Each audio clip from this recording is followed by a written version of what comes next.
Hey guys, welcome back and you're watching Triple E. This is the part 4 of DC generator.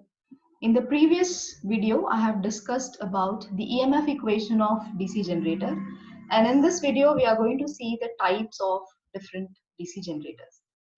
So the DC generator is basically classified based on how the excitation is given to the field winding. Excitation to field winding. Now, what is the meaning of excitation? Excitation means how we give the current to the field winding. How we are going to supply the current to the field winding. So based on this, the DC generators are classified into two types. One is called separately excited DC generator and the other one is called self-excited DC generator. Further, this self-excited DC generators are divided into three parts based on how the armature winding and the field winding are connected. So based on their connection, self-excited DC generators are classified into three types. One is called as a shunt DC generator, other one is called series DC generator, and the third one is called compound DC generator. Again, this compound DC generator is classified into two types. One is called as long shunt compound DC generator and the other one is short shunt DC generator. Okay, so we will be seeing one by one what is this, all these separately excited and self-excited, and what are all these and what are the equations related to all these types of generators.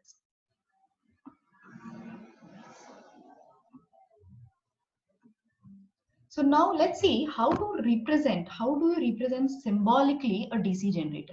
Now see, this is a cut section of the DC generator, right? But we cannot draw the DC generator everywhere, wherever we have to represent a generator, correct? So how do we symbolically represent? The two major parts of the machine, DC machine, is the field winding. This is what is the field winding, you can see, correct? And the other one is called as the armature. These are the two parts. Why these are the two parts? Because the field winding will produce the magnetic field, right? This will produce the magnetic field and the armature will rotate and EMF is induced in this, right? So EMF is induced in the armature winding. So these are the two major components of the DC generator, and these two components only we will symbolically represent this way, right? So if you see here, the armature is represented by a circle. Inside that we write it as G to represent that this is a generator. And then these two are the brushes of the generator. So you can see here A1 and A2 are the terminals of the armature, and the field winding is just represented with a winding like this.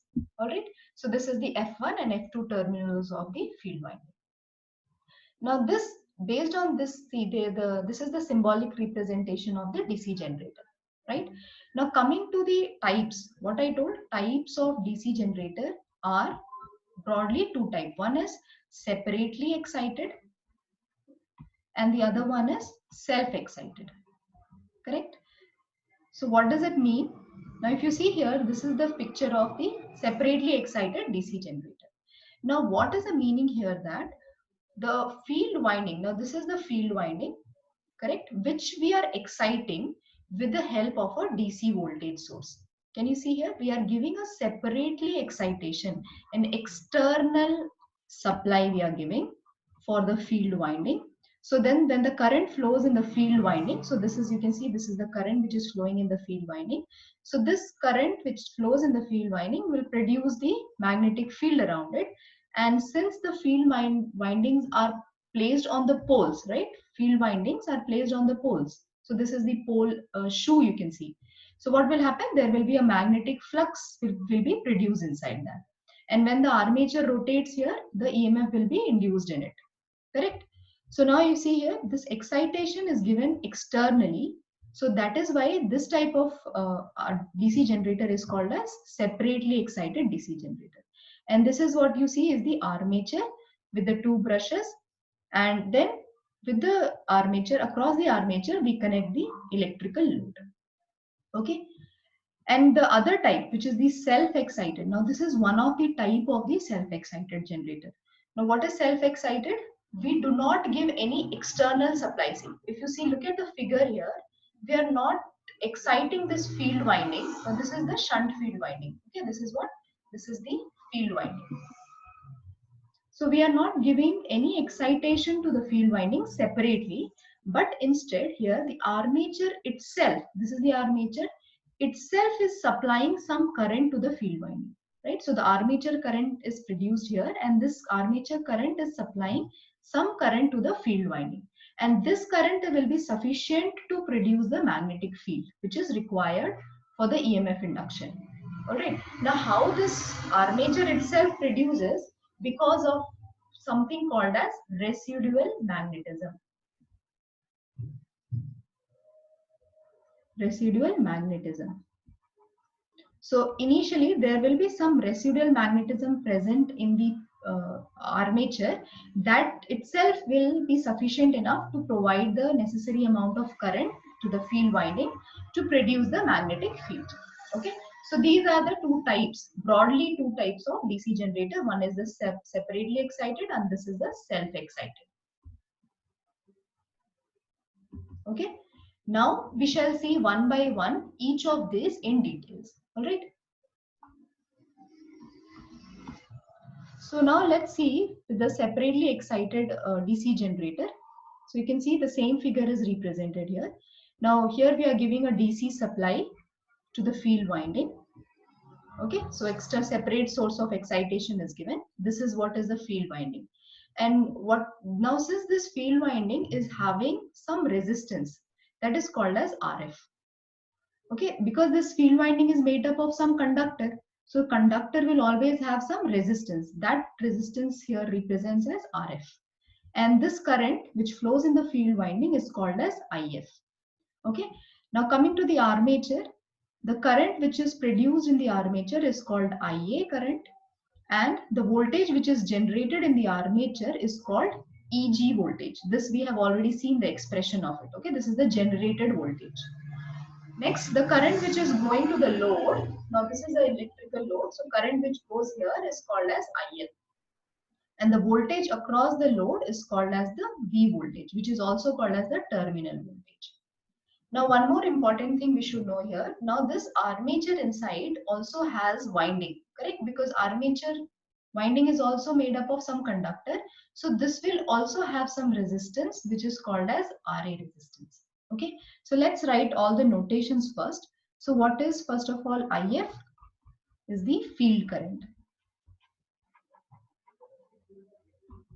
What is RF is the field winding resistance. Then coming to armature, so IA is the armature current. RA is the armature winding resistance. Then IL is the load current. And V is the terminal voltage. We call it as terminal voltage, which is nothing but the voltage across the load. This is the voltage across load. Okay. And one more important thing, that is EG, which is the generated voltage. All right. So these are the different notations which are used for in case of the separately excited. So now let's find out some equations which are related. Now if you see here, this armature current is the same current which flows in the load, right? Because if you see here, the same path is provided for armature current as well as the load current. So I can write that armature current here is same as the load current. This is the expression we get in case of armature current. The next expression which we have to derive in with the respect to EG voltage. Now if you see here, this is the generated voltage in the armature. So this voltage is the maximum amount of voltage which can be generated. And this voltage itself will supply to the terminal voltage, which is the voltage across the load, Also, this EG will take care of the drops, voltage drops, which takes place in the armature. Now, one thing we should know that this EG will supply to the load, and the voltage drops in the armature. Okay, so I can write this EG is equals to the terminal voltage, which is V, plus what is the drop in the armature? Now you see what is the current in the armature? That is IA current. What is the resistance of the armature winding? RA resistance. So what will be the drop in the armature? It will be IA into RA drop. Okay. Plus it also, see, these two are nothing but brushes. So there are some 1 or 2 voltage drop across these brushes also. So this EG will also supply this V brushes. So that is called as V brush. So these are the drops across the brushes. So EG equation we get in terms of the terminal voltage plus IARA drop plus the V brush drop. So these are the equation for voltages and current in case of separately excited DC generator. Okay, so that's all for today. And remember to work hard to see the magic. Thank you so much for watching, and see you in the next video.